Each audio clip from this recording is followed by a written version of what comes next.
Bismillahirrahmanirrahim. Alhamdulillahilladzi arsala rasulahu bil huda wa dinil haqq liyudhhirahu 'ala dini kulli wa kafa billahi syahid.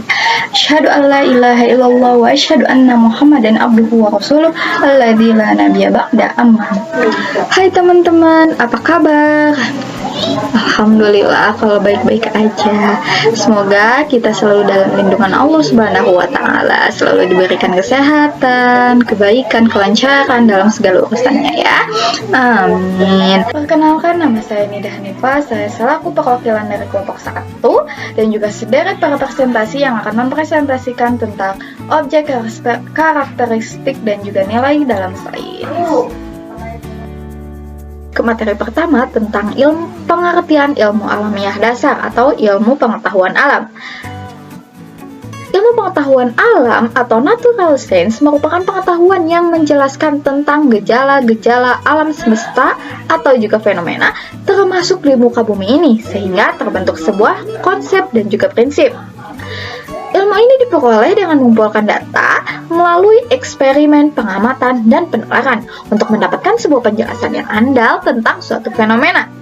Untuk itu, sains bukan hanya tentang ilmu, sains bukan hanya ilmu tentang fenomena alam, tetapi sains juga berhubungan dengan cara berpikir dan mendapatkan sebuah fakta.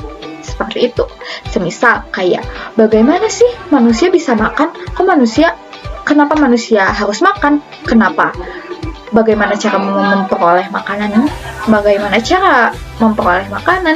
Lalu, mengapa manusia bisa mati kalau nggak makan? Nah, itu dijelaskan dalam sains atau ilmu pengetahuan alam dengan cara eksperimen, pengamatan, dan juga penalaran sehingga mendapatkan penjelasan yang andal tentang suatu fenomena, tentang kenapa manusia bisa makan ini, kayak gitu.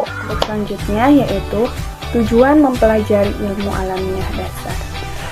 Tujuan mempelajari ilmu alamiah dasar dalam instruksional umum yaitu agar dapat memahami perkembangan nalar manusia terhadap gejala-gejala alam hingga terwujudnya metode ilmiah yang merupakan ciri khusus dari ilmu pengetahuan alam. Maksudnya, tujuannya yaitu agar kita itu dapat memahami bagaimana sih perkembangan nalar-nalar manusia dari zaman ke zaman hingga bagaimana sih perkembangan nalar manusia terhadap gejala-gejala alam saat ini, dan juga mungkin bagaimana sih bisa terwujudnya metode ilmiah itu yang merupakan ciri khusus dari ilmu pengetahuan alam. Nah, kita ambil contoh pada zaman dahulu, pada zaman di mana masyarakat masih mempercayai dewa. Di saat masyarakat belum mengenal apa itu filsafat. Contohnya seperti ini. Saat gempa bumi terjadi, masyarakat setempat percaya bahwa gempa bumi itu terjadi disebabkan karena dewa itu menggoyangkan kepalanya. Namun, setelah filsafat diperkenalkan, fenomena alam tersebut tidak lagi dianggap karena dewa, tetapi terjadi karena aktivitas alam yang terjadi secara kualitas. Nah, dari sana awal IPA lah dimulai, di mana manusia sering memperhatikan gejala alam, kemudian manusia mencatatnya dan mempelajarinya, dan kemudian mereka melakukan eksperimen untuk membuktikan dan mencatat kebenaran dari suatu pengetahuan, dan dari hasil eksperimen inilah kemudian diperoleh pengetahuan yang baru setelah manusia memadukan kemampuan penalaran dengan eksperimen. Akhirlah ilmu pengetahuan alam sebagai suatu ilmu. Nah, itu tujuan yang bisa saya jelaskan, tujuan dari mempelajari ilmu alamiah. Sains berasal dari bahasa Latin yaitu scientia yang berarti pengetahuan. Dari kata ilmiah kemudian muncul dari kata scientist atau dalam bahasa Indonesia disebut sebagai saintis. yaitu orang yang ahli dalam bidang ilmu pengetahuan alam. Nah, teman-teman, jadi sains ini memiliki objek kajian yang konkret yang dapat direspon oleh panca indera manusia. Objek kajian sains umumnya juga terbatas pada fenomena atau proses dalam alam semesta yang hanya dapat diuji secara ilmiah melalui proses observasi atau eksperimen. Sementara itu, masih banyak hal yang tidak bisa diuji secara sains. Misalnya, keyakinan atau agama, dan supranatural seperti mukjizat atau astrologi. Sehingga hal ini tidak termasuk dalam ruang lingkup sains. Nah, karena agama adalah sebuah kiriman dari Allah, itu utusan dari Allah, sehingga kita tidak bisa memasukkannya ke dalam akal dan tidak bisa meneliti, tidak bisa memasukkannya ke dalam sains karena ini tidak bisa dihubungkan dengan akal. Nah, hasil atau produk sains pun ini adalah objektivitas. Artinya temuan tersebut tidak dipengaruhi oleh subjektivitas pelaku eksperimen atau atas hasil permintaan dari pihak yang memihak, seperti itu. Ciri-ciri sains. 1. Memiliki objek kajian berupa benda-benda konkret. Sains memiliki objek kajian berupa benda-benda konkret yang terdapat di alam. Benda-benda konkret adalah benda-benda yang dapat ditangkap oleh indera manusia. Objek kajian sains dibedakan menjadi 3 macam, yaitu yang pertama, objek fisika, berupa benda-benda alam dan benda-benda angkasa. Yang kedua adalah objek kimia, berupa zat-zat kimia yang meliputi sifat dan reaksinya. Yang terakhir adalah objek biologi, berupa makhluk hidup dan fosil-fosil yang berkaitan dengan struktur dan fungsinya. Dikembangkan berdasarkan pengempalan empiris, yaitu berdasarkan pengalaman yang dapat dirasakan setiap orang nyata. Langkah-langkah sistematis. Sains memiliki langkah-langkah sistematis, yaitu menggunakan langkah-langkah yang sama dengan kondisi yang sama, dimanapun berada. Agar hasil yang didapatkan sama, meskipun orang yang melakukannya berbeda, langkah-langkah sistematis ini bersifat baku untuk setiap bidang kajian. Ciri-ciri sains yang keempat yaitu dengan menggunakan cara berpikir logis, yakni dengan menggunakan logika yang kontinu atau langsung dengan berpikir, sehingga kesimpulan-kesimpulannya pun ditarik berdasarkan logika tertentu tersebut. Ciri-ciri selanjutnya yaitu hasilnya objektif.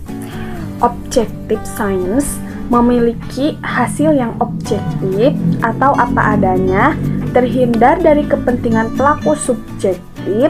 Hasil penelitian ilmiah tidak memihak siapapun selain memihak pada kebenaran ilmiah.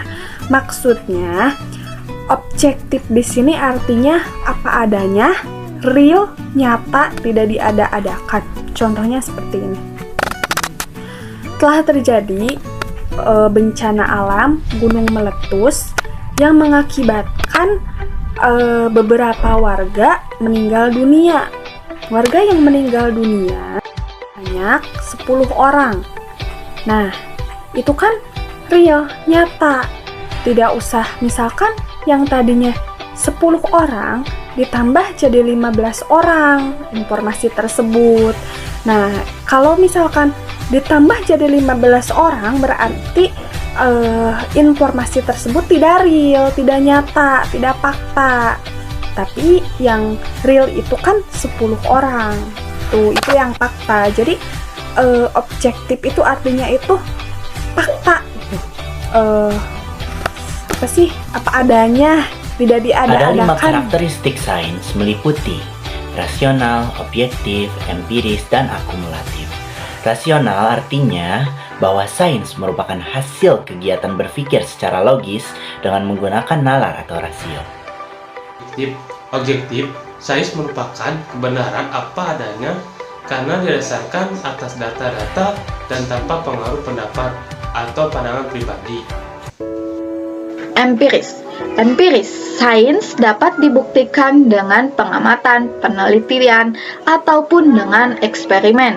Nah, untuk membuktikan sesuatu bahwa objektif kita itu benar, maka kita melakukan sebuah eksperimen. Kita melakukan penelitian bahwa apa yang kita pikir, apa yang sudah kita analis data-data itu apakah benar atau tidak. Nah, kita uji dengan pengamatan, penelitian, dan juga eksperimen kayak gitu.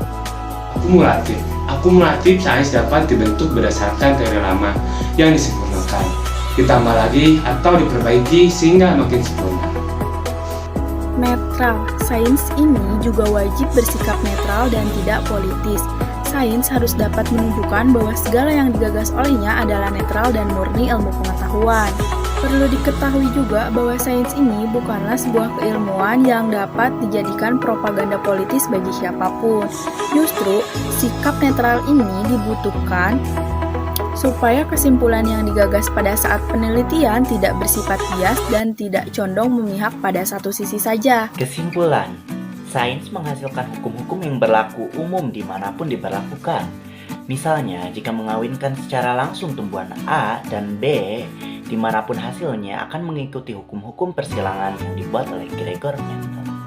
Nah, jadi sains ini merupakan ilmu pengetahuan yang khusus mempelajari tentang alam. Objek kajian sains ini juga berupa benda-benda konkret yang dapat ditangkap oleh panca indera. Nah, itu dia materi tentang ilmu alamiah dasar atau ilmu pengetahuan alam. Nah, buat teman-teman nih yang pengen nanya, boleh tuh nanya di grup WhatsApp ataupun Classroom ya. Di sini nih, dari teman-teman masih ada yang belum ngerti ataupun ingin menambahkan gitu.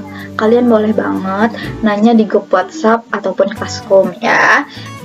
Insya Allah kita akan menjawab sesuai sepengetahuan kita. Nah, buat teman-teman juga nih yang pengen tahu kesukaannya kita, yang pengen tahu, yang pengen mengenal lebih dalam kelompok 1 gitu ya. Ada siapa aja sih di kelompok 1? Terus mereka tuh tugasnya ngapain aja sih di kelompok 1? Jangan-jangan cuma numpang nama doang. Enggak dong, kita di sini semuanya bekerja sama. Nah, kan emang karena banyak banget ya personilnya, anggotanya. Untuk itu kita bagi-bagi tugas. Jadi alhamdulillahnya semuanya bekerja sama. Yang kita cantumin di nama-nama di sini, yang kita cantumin nanti di akhir nih. Nah, itu adalah orang-orang yang bekerja ya, orang yang bekerja yang mengerjakan tugas ini bareng-bareng. Jadi bukan cuma kita yang ada di video nih, tapi mereka juga ikut berpartisipasi untuk mengerjakan tugas ini gitu loh. Nggak cuma numpang nama gitu ya. Nah, jadi kalian harus tonton ini sampai akhir. Sekian dari kami dari kelompok 1. Wassalamualaikum warahmatullahi wabarakatuh. Oh iya, satu lagi. Jangan lupa like, comment, and subscribe. Terima kasih.